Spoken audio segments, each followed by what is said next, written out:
Welcome to the Work Wonders podcast, where we simplify HR for small business. I'm Angela. And I'm Susan. Let's dive into today's episode and see what you've been wondering about.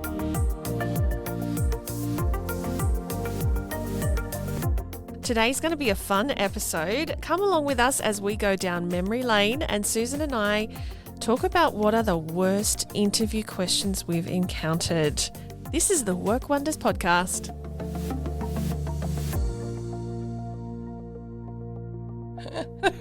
Hi, Susan. Oh, Angela, so much to talk about. Just a bit. They're cringeworthy, but it's going to be fun. Yeah, but before we start, I just want to reconfirm for people or remind people to have a purpose in mind when you're deciding on your interview questions, and also, you know, the people that you're interviewing. Yeah. What is it that you're there for? Yeah, absolutely. And what information are you going to get back from that question? Exactly. Worthwhile. Yeah. All right, let me tell you one. It was a doozy back early on in my career. I remember being involved in an interview where someone had asked the candidate, "Will you seem of the right age and gender? Are you planning to have children one day soon?" I know, right? Oh, yeah, you're going to take mat leave. Is that going to be a risk for me? Obviously, I mean, that's quite obvious. It's a discriminatory thing. We can't be going down that path. I'm sure plenty of people want to ask that question, though. Well, look, I guess it's a reasonable thing to think when you think about a person's career over their lifespan. But as you said, is it purposeful? Is it really, really necessary? Yeah. Is it going to give you information about that person's ability to do the role? Exactly. Yes. No. And even if they do take maternity leave, what if they do a really brilliant job for you before that time? So, yeah, exactly. Yeah, not much of a useful question, that one. What about you, Susan? Well, probably one of my favourites was I was presenting on recruitment and how to go through that process, and I put it out to the room. What interview questions do you think are good questions? One of the responses was, "Well, I always ask what sort of car they drive." Oh, right, okay. So that was actually the first time I swore, the only time probably that I swore in front of a group when I was giving a presentation, because I was so shocked. Were they hoping to hear a certain brand or style of car? Yes, absolutely. So the intention was, I believe, as he explained it, well, if they're driving a BMW or a good European car, then obviously, they're hard workers and they know how to save money. I'd say spend money. I would agree with that. Yeah, but there could be many other reasons why they're driving that car. Oh, absolutely. It's mum's car. Yes. I was just going to say to you, I defrauded my last employer. Sorry to interrupt you, but that's fine. Yeah. I was just going to say, I think a question like that might be a good icebreaker if you want to sort of find if you have a common place with someone. Oh, yeah, exactly. But it should certainly not place importance on the person's suitability for a role. No, it wouldn't be part of your selection process as such. Yeah. And that person sounded like they were trying to do that. Yeah. So, have you got another one for us? Well, what about this golden one? What are your weaknesses? And I've heard it before. My weakness is I've got no weaknesses. That's a good answer, right? You've actually heard someone give yes, that answer? I have. Well, time for true confessions here. Okay. My answer was always, my weakness is I set too high standards for myself. Oh. Perfectionist. I like it. Yes, that's just right. Like me. Such a weakness. Well, look, it's not in its essence a really bad question. I guess there's some value that can come from that, but I would encourage you to reframe that. Think about, what have you learnt along your way of a career, or if you got some constructive criticism from someone, what would it be? So something about self-reflection rather than just, are you not so great at typing or, something like that. No one's perfect. So we all have a weakness in some area, and usually interviewees are not very excited to talk about it. So I would frame it in a way that's a little bit more welcoming of a productive answer. And this is where you get into behavioural questions, Yes. isn't it, really? Yeah. So instead of asking that question, a suggestion might be, can you tell us about a time, that typical behavioural introduction, Yeah. but can you tell us about a time where you felt that you were challenged by some task that you were given, and how did you handle that? What did you learn from it? And you'd be keeping your ears open for them saying, being honest about something that they struggled with, but also being able to handle that, being able to ask for help and learning from the experience. From it, What others have you got for us? Things like, what's your favourite colour? I'm That's not a sure good how one. that's relevant. No. Maybe if you were for a sports team or something. Maybe. And again, there's no reason you couldn't ask, which football team they support. Yeah. But don't make that part of your decision-making process. No. And I guess if you're struggling for ways to, like I said, break the ice a little bit with someone, what's some tips that we could give them to do that, rather than asking silly questions like, what's your favourite colour or what car do you drive? Good question. I like to make the person feel really welcome, and so it might just be, hey, how was your trip down here today? Or have you been here before? Or, come on, sit down and make them feel welcome. There's glass of water there if you'd like it, and, we're going to be doing it this way, but you feel free to do this if you need to, or, make them feel like they're included. Yeah, exactly. And it's about building that rapport. And, I've even heard of cases where a candidate has come in for an interview but heard the manager shouting at a staff member or something like that and just left and not stuck around for the interview. Don't want to be treated like that. No, but conversely, I've also heard of situations where a potential candidate has come in and been rude to the receptionist. Yes. So then the manager who's conducting the interview basically just goes through the paces, because they've made them come to the place for the interview, but they've shown their true colours beforehand. That's right. Good rule of thumb that the interview actually starts before you enter the room. Yeah, absolutely. Yeah, good point. So a couple more I had in mind. One was, what animal are you? Like what spirit animal? Yeah, I don't know. What animal? I don't know. I've been asked that one. Unicorn. Well, all the recruitment people know what I mean. Yeah, if you're going to ask that question, then you probably need to follow it up with follow-up questions about why do you think that you're a Labrador or a dolphin, Yeah, so what is it about your personality? That's right. Labradors are lovely. I've got one of them. So, are you loyal? Are you friendly? Are you warm? Are you genuine? Are you excited when I come in the room?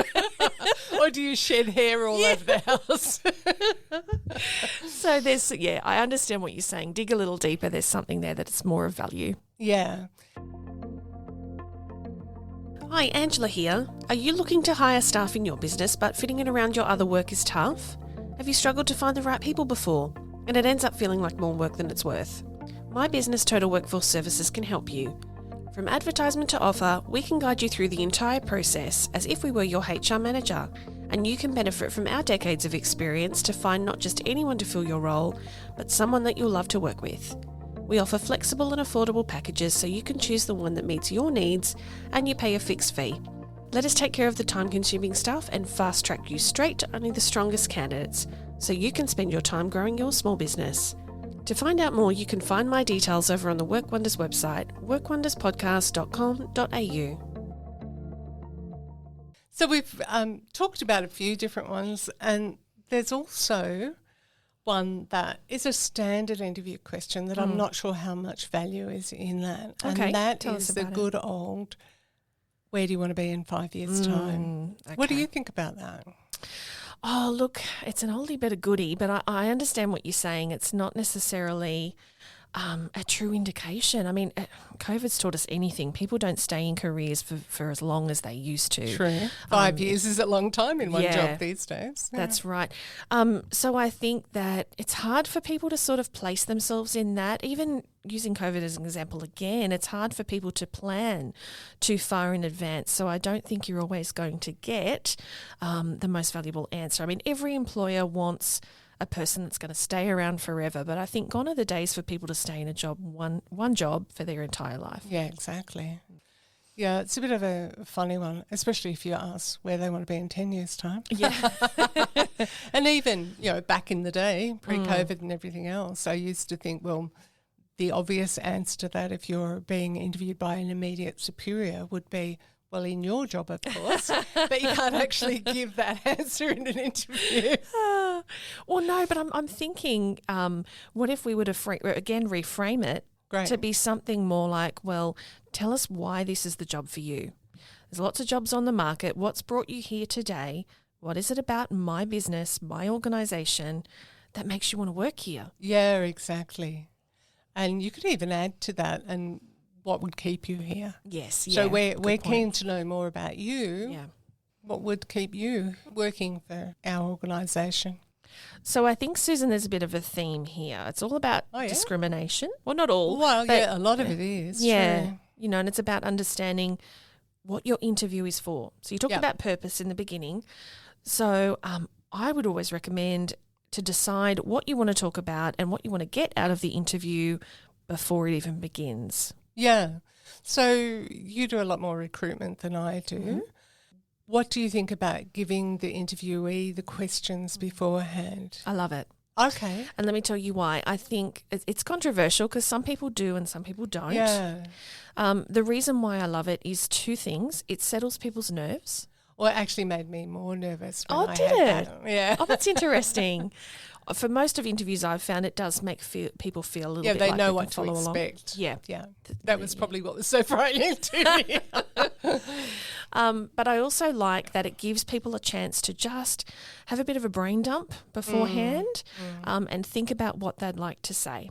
We all get nervous in these situations where we need to say something on the spot and the spotlight's on us. So for them to have the interview questions, even in front of them if it's in person, gives them a chance to just take a little breath, think about what's something they thought of when you weren't in the room and just draw upon those thoughts. You want to have an opportunity for the person to be at their best. You want to see the best of them at an interview. You don't want to see them stressed. Yeah, because if they're stressed, you're not going to get the best responses from them or even the most honest responses. Yeah, absolutely. And I've seen time and time again where interviewees feel like they fumble a little bit over their words and then they get shy and they might apologise for that. And then it goes down the path where they feel a little bit caught up in, everyone's looking at me and what should I say next? And I've lost my train of thought, So strategies like giving them the interview questions can help with that. Unless they're me. I just thought of another question. Do you think it makes a difference if the interview's been carried out over Zoom or Teams or something like that? Because that's something that's been happening lately. Yes, I've done a lot of Zoom interviews. They've been fun.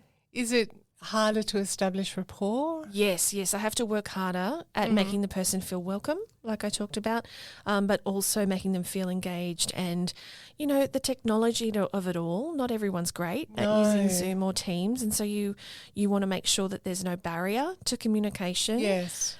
Is their microphone working? Can they hear me? Is there background noise? Is there a cat? Or dog? Yeah. Yeah, and so things like that can kind of get in the way. We're human, and so those sorts of things can break our concentration as an interviewer as well. So you don't want anything that's going to compromise that for the person. So a bit of forward thinking about that. That's, again, where giving the interview questions can help because they've got that there. And apart from that, I assume that you'd be really good at setting the scene for someone, so letting them know this is going to be over Zoom, this is what it's going to be like, This is what we're expecting. We're expecting you have your camera switched on for one thing. So, they're all important things to make someone feel like they're prepared and comfortable, even though it might be a strange situation for them. Yeah, prepare's the word for it. And prepare yourself, like you said. Yeah. Inform them. Let them know what's going to happen. Follow up on what you're going to say, that sort of thing. And, follow through with that on the day. The more you prepare, the more it's going to feel a little bit like everyone's on the same page. That's right. And the more professional you're going to come across. Yeah. So something I always try to remind business owners about is that this is also an opportunity to promote your business. Oh, yes, absolutely. So, the whole recruitment process is an opportunity to promote your business, to be honest. But if you let it down at some point, your reputation could be affected by, for example, someone who feels they've been discriminated against in an interview. They may not take it to Human Rights Commission or anything like that, but they'll tell their friends. Oh, yes. Do you know what they asked me? Yeah. Who'd want to work there? The family, that lady that walked out, the one example that, heard the receptionist being abused by someone. Exactly. Yeah, they'd go to the family barbecue and tell them, don't work for that person. That's terrible. Yeah, and that could have an impact on your business as well, not just as an employer. Yeah, and it's good to remember it's a two-way street. I mean, as much as the employer has the power to make the decision of a yes or no for the job, the candidate, interviewee, whatever you want to say, it's them actually spending the time to get to know you. Yeah. Are they the right fit for you? Yeah. And a good candidate will use that time to assess that as well. Exactly. And that can only benefit you as an employer. And this is actually another good way of assessing the employee is when you ask them, if they have any questions about the job or about the organisation. You'll get a feel for how much they've looked into what you do and how much they understand what you're looking for. Yeah, there's an art to really breaking down those walls and not just hearing what you want to hear, because sometimes interviewees can do that. But, actually understanding, is this the real them? And is this really the right job for them? And is this what I'll see in a week or 2 weeks or 2 years down the track if they were to start the job? Absolutely. Oh, I wish I had $1 for every time somebody said to me about a month or 2 months of a new employee in the role, and then the boss says, but they interviewed so well. Yes, we've heard that a lot, haven't we? Well, some people do interview really well. They do, yes. But that's not the point of the interview. It's not their show. No, absolutely not. But look, hopefully, we had a lot of fun going through those silly questions. But maybe in another episode, Susan, we can go through some ideal questions. Definitely. Yeah. Thanks for listening to today's episode. It's been a lot of fun. I know we've gone through some silly examples of interview questions, but I hope you got something out of it and can walk away with even just one thing that can make your job interviews more effective.